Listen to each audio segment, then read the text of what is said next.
आज से हम लोग 11 के PYQs चालू कर रहे हैं। तो 12 के करीब करीब सभी चैप्टर्स के कर लिए हैं PYQ बायोलॉजी के। और आज जो हम लोग तो चैप्टर करना है वो है live and work.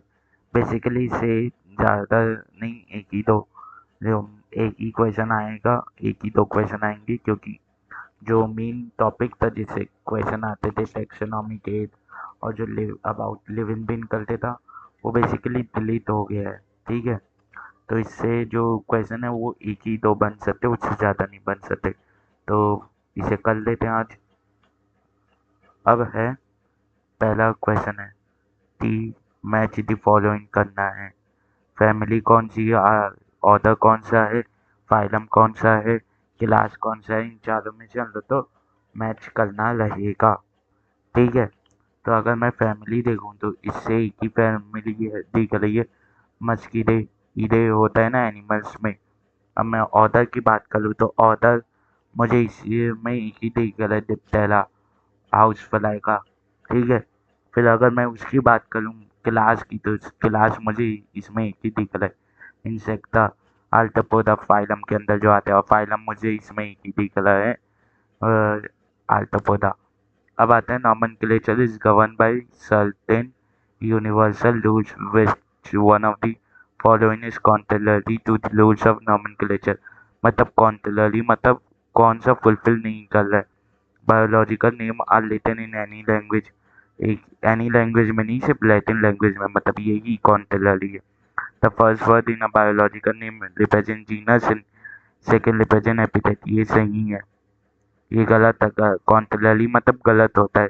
The names are written in Latin and are italicized, सही है। When written by hand the names are to be underlined, ये भी सही है। अब आता है how many in number of the following properties are the defining characteristics of living organism. कौन सी डिफाइनिंग कैरेक्टरिस्टिक्स है इनमें से? ग्रोथ नहीं है, रिप्रोडक्शन या मेटाबॉलिज्म है, सेल्यूलर ऑर्गेनाइजेशन है, और कॉन्शियसनेस है। मतलब टोटल में कितनी एक्टिविटी हुई? 3 एक्टिविटी हुई। अब आता है select the correctly written scientific name of mango which was first introduced by Carolus Linnaeus. तो कैसे लिखेंगे? पहले जीनस आएगा, फिर स्पीसीज एपिथेट आएगा, और फिर शॉर्ट फॉर्म में लाइटा का नाम आएगा। तो लीनियस है इसीलिए लीन यूज होगा शॉर्ट फॉर्म में। तो मैंजी पहला, तो नाम क्या हो जाएगा? मैंजी पहला इंडिका लीन। अब आता है which of the following is the defining property of living organism. कौन सी डिफाइनिंग प्रॉपर्टी? रिप्रोडक्शन नहीं है, ग्रोथ नहीं है, कॉन्शियसनेस है, एनर्जी लॉस भी नहीं है। ठीक है, अब आता है isolated metabolic reaction outside the body perform in a test tube is live in भी है, वो लिव इन है और नॉन लिव इन? ऐसा नहीं, वो लिव इन है, रिएक्शन लिव इन है, और जो सिस्टम है वो नॉन लिविंग है। Which of the following reproduces by fragmentation? Algae भी करता है, फिलामेंटस फंजाई भी करता है, फिलामेंटस एल्गाई भी करता है, और प्रोटोनिमा मॉसिस भी करता है, इसलिए ऑल ऑफ दिस। ठीक है, ये वाले टिक को मिटा देता हूँ तो फिर उससे कंफ्यूजन होगा। यहाँ पर लगा देता हूँ छोटा सा टिक। अब आता है which of the following do not reproduce? कौन से रिप्रोड्यूस नहीं करते? म्यूल्स रिप्रोड्यूस नहीं करते, वर्कर्स भी रिप्रोड्यूस नहीं करते, इन पता ह्यूमन कपल भी रिप्रोड्यूस नहीं कर पाते, इसलिए ऑल ऑफ दिस। अब आता है what kind of growth is exhibited by non living? Non living टेंट द्वारा एक्सटेंसिव ग्रोथ दिखाता है, जो होता है accumulation of material on surface. अब आता है reproduction is synonymous with growth and cell division in? इसमें रिप्रोडक्शन सिनोनिमस है। बेसिकली जो यूनिसेल्युलर होंगे बैक्टीरिया, हाइड्रा, प्लेनेरिया, मतलब करीब करीब सभी में, करीब करीब क्या सभी में, एमीबा में भी, हाइड्रा में भी, प्लेनेरिया में भी, यूनिसेल्युलर एगई में भी, और बैक्टीरिया में भी। अब आता है which of the following statement regarding the response of living organism to external stimuli is correct? External stimuli के प्रति जो रिस्पॉन्स होता है लिविंग ऑर्गेनिज्म था, उसके बारे में जो ऑप्शंस में दिया गया है कौन सा सही है? पहला होता है external stimuli can be physical, chemical and biological, ये सही है। एन ऑर्गेनिज्म यानी all organism from prokaryote to most complex eukaryote can sense and respond to environmental stimuli, ये सही है। Consciousness and response to external stimuli is the defining property of living organism, ये भी सही है, इसीलिए ऑल ऑफ दिस हो जाएगा आंसर। अब आता है consciousness is the defining feature यानी defining property of living organism because photoplate affect the reproduction in seasonal bleeders in both plants and animals, ये भी सही है। अब आता है plant respond to external factor like temperature and light, ये भी सही है। Human is aware of himself, ये भी सही है, इसलिए ऑल ऑफ दिस। कॉन्शियसनेस जो रहता है वो एनिमल और प्लांट दोनों में लेता है, सेल्फ कॉन्शियसनेस सिर्फ ह्यूमन में लेता है। ठीक है, तो छोटी छोटी लाइन से आ जाते हैं क्वेश्चन। ये असल में पी, अब ये जो है ये PYQ नहीं है, ये अलग अलग बुक अलग अलग जगह कोचिंग में कराए गए अच्छे क्वेश्चन थे, मैं उन्हें उठा के लाया हूँ। अब आता है reactions which form large complex molecule from simple simple molecule are included under anabolism. Anabolism मतलब जुड़ना, कैटाबॉलिज्म मतलब टूटना। ठीक है, अब आता है which of the following show true regeneration. Answer है planaria. Human beings are living and aware of themselves, सही है। अवेयर ऑफ देयर सराउंडिंग, सही है। And the chemical entering their body, सही है, इसलिए 4। आइसोलेटेड मेटाबॉलिक रिएक्शन जो है वो इन विट्रो रिएक्शन भी है प्लस लिविंग रिएक्शन भी, इसलिए more than one collect, more than one answer हो जाएगा। मार्क द इनकरेक्ट स्टेटमेंट, कौन सा स्टेटमेंट सही नहीं है ये बताना है। Photoperiod affect reproduction in seasonal breeder, ये तो सही है। Prokaryotes can also sense their environment, ये भी सही है। Eukaryote can sense and respond to external cues, ये भी सही है।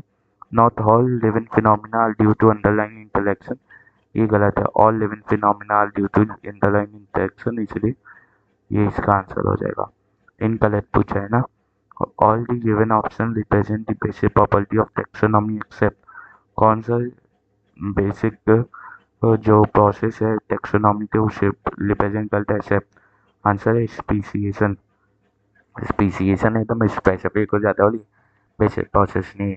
Most acceptable concept of species is genetic, बता देते हैं कंसेप्ट, मतलब कि जीन से ही वो होते हैं बेसिकली अलग अलग, इसीलिए वो इंटरव्यू नहीं कर पाते। First step in taxonomy description, पहला स्टेप डिस्क्रिप्शन होता है। Who is called the Darwin of the 20th century Ernst Mayr. अब आता है ICDN, international code for botanical nomenclature, इसीलिए ए। अब आता है in binomial nomenclature the name of organism consist of binomial nomenclature में नाम किस चीज का कंसिस्ट होता है। Name of genus and species, पहला word genus, second word species.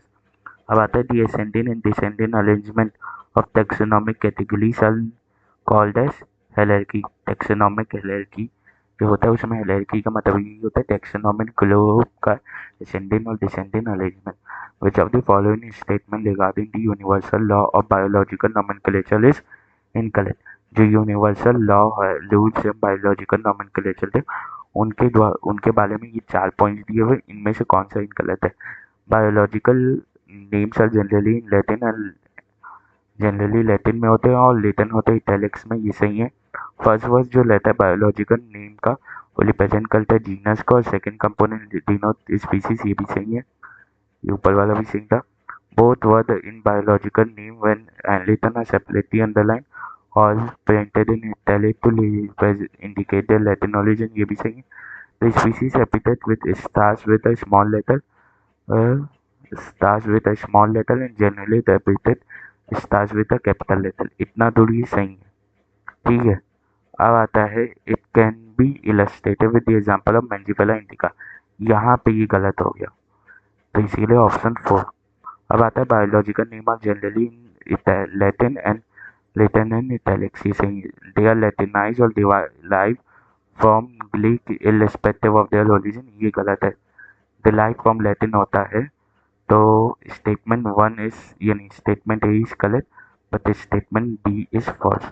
Taxonomic category refer to basic unit of classification, तो स्पीसीज होता है तो ये नहीं। Rank and level in a taxonomic LLC ये हो सकता है। Group of related organism able to interbreed ये स्पीसीज होते हैं। Group of related organism but unable to interbreed freely ये तो जीनस हो जाता है, इसलिए बी होगा इसका option. The term taxon is use for, term taxon use होता है any rank of taxonomic hierarchy, सिर्फ एक ही कैटेगरी के लिए नहीं, सभी कैटेगरी को मिल के टैक्सॉन बोला जा सकता है। अब इसमें अगर देखें तो ये पहला जो है यानी the given flow chart represent the hierarchy of various taxonomic category, ये हायरार्की तो रिप्रेजेंट कर रहा है। अब identify the mission category A B and C and select the correct statement regarding this. ठीक है, तो अगर नीचे फाइलम देखें और ये हायरार्की में जमे हुए हैं तो नीचे फाइलम मतलब सबसे ये ऐसे ऊपर की ओर में कौन सा है, असेंडेंट ऑर्डर है, सबसे छोटा स्पीसीज और सबसे बड़ा किंगडम, तो ये किंगडम है। फाइलम डिवीजन के बाद आता है क्लास और ये है फैमिली। तो ए जो है वो टैक्सोनॉमिक ग्रुप है जो कंटेन करता है ग्रुप ऑफ रिलेटेड जीनस, सही है family. Example of B are monocotyledon, dicotyledon and mammalia, ये देखना पड़ेगा क्या बी क्या है, क्लास है। तो क्या क्लास मैमिलिया होती है मोनोकोटिलिडन होता है, डी डायोकोटिलिडन होता है, सही है। C represent basic unit of taxonomic group, ये गलत है। Example of C category C E are fungi monera and protista, ये सही है। अब सी ये थर्ड वाला क्यों गलत है, क्योंकि सी जो है वो किंगडम तो रिप्रेजेंट करता है और बेसिक यूनिट स्पीसीज होती है ना कि किंगडम। ठीक है, और ये फोर्थ वाला सही है क्योंकि किंगडम जो एग्जाम्पल है किंगडम थे वो फंजाई है, मोनेला है और प्रोटिस्टा है, और बाकी दो एग्जाम्पल क्या है, प्लांटी और एनिमिलिया। इसीलिए 1 2 और 4 सही है, 1 2 और 4 थर्ड। ठीक है, तो ये तो बहुत छोटे समय में हो गया क्योंकि ये शुरुआत के 2-3 ही पीवाई की, बाकी जितने भी क्वेश्चन थे वो मैं इधर उधर से ढूंढ के लाया था बुक से।